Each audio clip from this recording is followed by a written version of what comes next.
Hello hi welcome to big news. నేను మీ గౌసుద్దీన్ షేక్.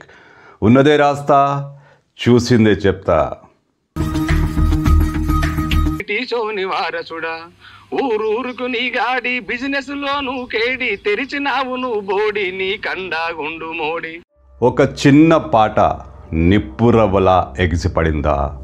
ఆ నిప్పురవ్వ పెద్ద దావాలనంలా మారబోతుందా? అవును, తెలంగాణలో ఒక చిన్న పాట మార్వాడి గో బ్యాక్ అనే నినాదానికి ప్రాణం పోసిందా? కొత్త ఉద్యమం పురుడు పోసుకుందా? వాతావరణం చూస్తే అలాగే అనిపిస్తుంది. మార్వాడి గో బ్యాక్ అనే ఉద్యమం క్రమక్రమంగా బలపడుతున్నట్టే ఉంది. ఒక చిన్న పాట, గోరెటి రమేష్ అనే ఒక మామూలు కళాకారుడు పాడిన పాట, తన సోషల్ మీడియాలో పోస్ట్ చేసుకున్న పాట లక్షల మందిలో కదలిక తీసుకొస్తుంది. లక్షల మందిలో కొత్త ఆలోచనలకు ప్రాణం పోస్తుంది.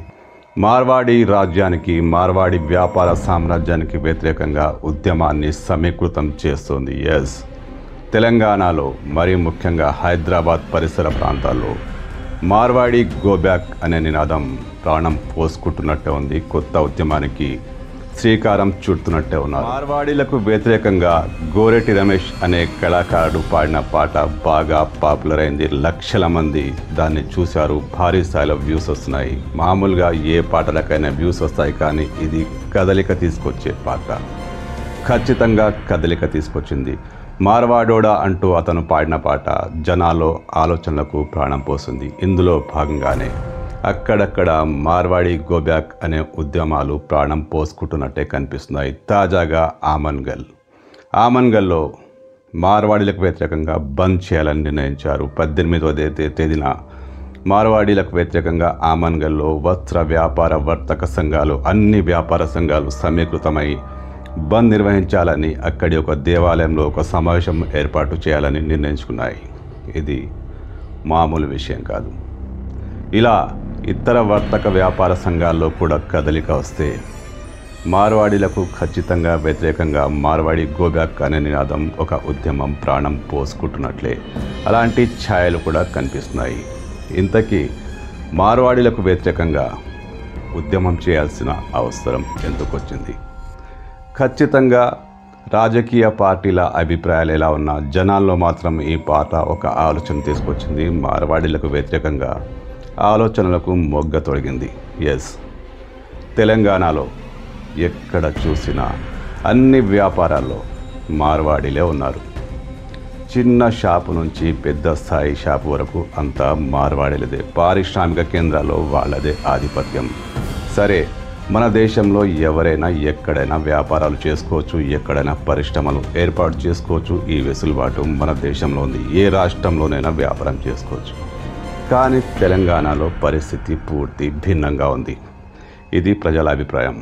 ఎందుకంటే చిన్న స్వీట్ షాప్ నుంచి పెద్ద పరిశ్రమ దాకా, తినుబండారాల షాపులు కానీ, వస్త్ర షాపులు కానీ, నగల షాపులు కానీ, చిన్న చిన్న షాపులు కానీ, ఎటు చూసినా ఏ ఊర్లో చూసినా మార్వాడీలే ఉంటాయి. వాళ్ళ దగ్గర పనిచేసే వాళ్ళు కూడా మార్వాడీలే. మరి తెలంగాణ వాసుల ఉపాధి ఏంటి అనే ప్రశ్న ఇప్పుడు మొగ్గ తొడిగింది. ఎందుకంటే వాళ్ళ షాపుల్లో వాళ్ళ మనుషులే పనిచేస్తారు, వాళ్ళ పరిశ్రమలో వాళ్ళ మనుషులే పనిచేస్తారు. తెలంగాణకు వీళ్ళు తీసుకొస్తున్న ఉపాధి ఏమైనా ఉందా అంటే ఏమీ లేదు.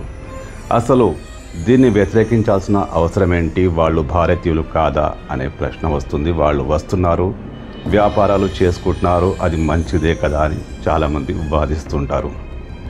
కానీ ఎవరు ఊరికే రారు. వాళ్ళు పెట్టుబడులు పెట్టారు, డబ్బులు సంపాదిస్తున్నారు, భారీ ఎత్తున తెలంగాణ సంపదను తమ ప్రాంతాలకు తీసుకెళ్తున్నారు. ఇది నో డౌట్ నిజమే జరుగుతుంది. మరి స్థానిక వ్యాపారుల పరిస్థితి ఏంటి? అప్పట్లో గ్రామాల్లో ఎక్కడో చోట కోమటి వాళ్ళ షాపులు ఉండేవి, అంతా మన వాళ్ళ షాపులే ఉండేవి. ఇప్పుడు అలా ఎక్కడా కనిపించట్లేదు. వాళ్ళు ప్రతి వ్యాపారంలో పాగా వేసేశారు. ప్రతి వ్యాపారం అంటే చిన్న వ్యాపారం నుంచి పరిశ్రమల దాకా. పరిశ్రమలు రావాలి, పెట్టుబడులు రావాలి అంటూ ప్రభుత్వాలు కృషి చేస్తున్నాయి. దానికి ఇది విఘాతం అనే వాదన ఉంటే ఉండొచ్చు. కానీ సామాన్యులు మాత్రం ఆలోచిస్తున్నారు. సామాన్య వ్యాపారులు మాత్రం ఆలోచిస్తున్నారు. ఇందులో భాగంగానే ఆమన్గల్లో బంద్కు ఏర్పాట్లు జరుగుతున్నాయి. మరి రాజకీయ పార్టీల స్టాండ్ ఏంటి? ఏ పార్టీ ఎటువైపు? బీఆర్ఎస్ కానీ కాంగ్రెస్ కానీ మార్వాడి గోబ్యాక్కు అనుకూలంగా మాట్లాడగలవా అంటే డౌటే. వాళ్లకు అందరి ఓట్లు కావాలి. కానీ బీజేపీ మాత్రం ఓపెన్గా మాట్లాడుతోంది. మార్వాడి గోబ్యాక్ నినాదాన్ని ఆ పార్టీ వ్యతిరేకిస్తోంది.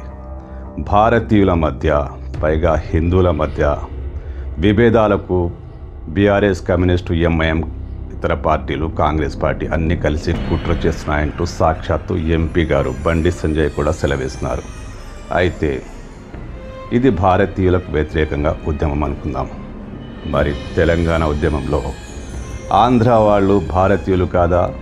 వాళ్ళు హిందువులు కాదా?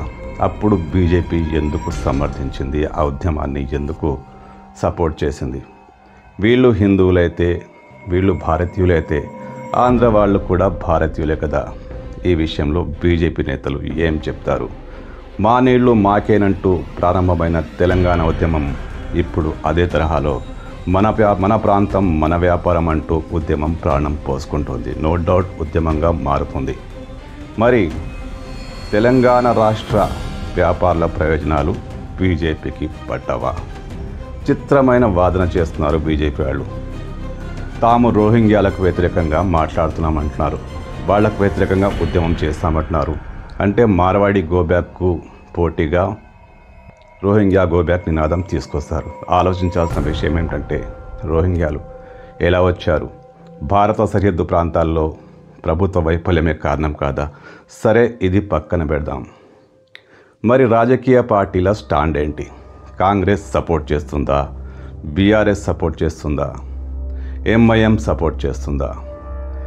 మార్వాడి గోబ్యాక్ నినాదం ప్రాణం పోసుకుంటున్నట్టే ఉంది. అది బలపడుతుందా? గోరెటి రమేష్ను పోలీసులు అరెస్టు చేశారు. అతను బెయిల్ మీద బయటకు వచ్చాడు. మార్వాడోడా అంటూ పాట పాడితే అరెస్టు చేసిన పోలీసులు మరి ఆంధ్రోడా అంటూ అప్పుడు అన్ని వేల పాటలు పాడిన ఆ కళాకారుల గురించి ఏమనాలి? వాళ్ళను కూడా అరెస్టు చేయాలి కదా. అలా జరగలేదు. మరి ఇప్పుడు కాంగ్రెస్ ప్రభుత్వం గోరెటి రమేష్ను ఎందుకు అరెస్టు చేసింది? ఇది కూడా పక్కన పెడదాం. ఏమైతేనేం ఒక్క పాట లక్షల మందిలో కదలిక తీసుకొచ్చింది. ఖచ్చితంగా చైతన్యాన్ని రగిలించింది. ఒక నిప్పురవ్వల ఎగిసిపడింది. మార్వాడి గోబ్యాక్ అనే నినాదం ఇప్పుడు ఒక ఉద్యమంగా ప్రాణం పోసుకుంటోంది. దానికి ఆమన్గల్ ప్రాంతమే కేంద్రంగా మారుతోంది. ఈ ఉద్యమం ఆమన్గల్ నుంచి తెలంగాణలోని ఇతర జిల్లాలకు వ్యాపించే అవకాశం ఖచ్చితంగా ఉంది. ఎందుకంటే తెలంగాణ వ్యాపారులు బాగా ఇబ్బందులు పడిపోయారు. వ్యాపారాలు చేసే అవకాశం వాళ్ళకు ఎంత మాత్రం లేని పరిస్థితి ఏర్పడింది. ఎందుకంటే ఎక్కడ చూసినా మార్వాడిలే. హోటల్ నుంచి, చిన్న టీ కొట్టు నుంచి, చిన్న చిన్న హౌసుల పనులు చేసే వాళ్ళకి, నగలు, చిన్న చిన్న పదార్థాలు తయారు చేసే వాళ్ళకు కూడా మార్వాడిలే. వస్త్ర వ్యాపారంలో మార్వాడిలే. పెద్ద పెద్ద గోల్డ్ షాపులు మార్వాడిలే. ఇక్కడి సంపద ఖచ్చితంగా రాజస్థాన్, గుజరాత్లకు తరలిపోతుంది. ఆలోచించే వాళ్ళకు ఇది స్పష్టంగా అర్థమవుతుంది. ఇక్కడ వచ్చి వ్యాపారాలు చేసుకోవచ్చు, ఎవరికి అభ్యంతరం ఉండదు. కానీ ఒకటి ఆలోచించండి, తెలంగాణ వాళ్ళ వ్యాపార కేంద్రాలు గుజరాత్, రాజస్థాన్లలో ఎంత మేరకున్నాయి? అక్కడికి ఇక్కడికి ఏమైనా స్పందన ఉందా? లేదు. ఇక్కడి వ్యాపార సామ్రాజ్యాన్ని పూర్తిగా ఆక్రమించుకున్నారు. ఎవరు ఊరికే రారు భయ్య, సంపాదించాలని ఆకాంక్షతో, వ్యాపార కాంక్షతోనే వస్తారు. తెలంగాణకు వీళ్ళు చేసిన మేలు ఎంత మాత్రం ఉండదు. వాళ్ళ సొంత వ్యాపారాలను వృద్ధి చేసుకోవడం తప్ప.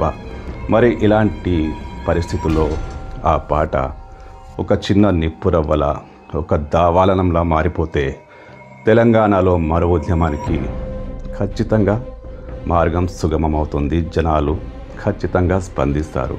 మార్వాడి గోబ్యాక్ నినాదం ఒక పాట కాదు, ఇప్పుడు ఒక ఉద్యమంగా రూపాంతరం చెందుతోంది.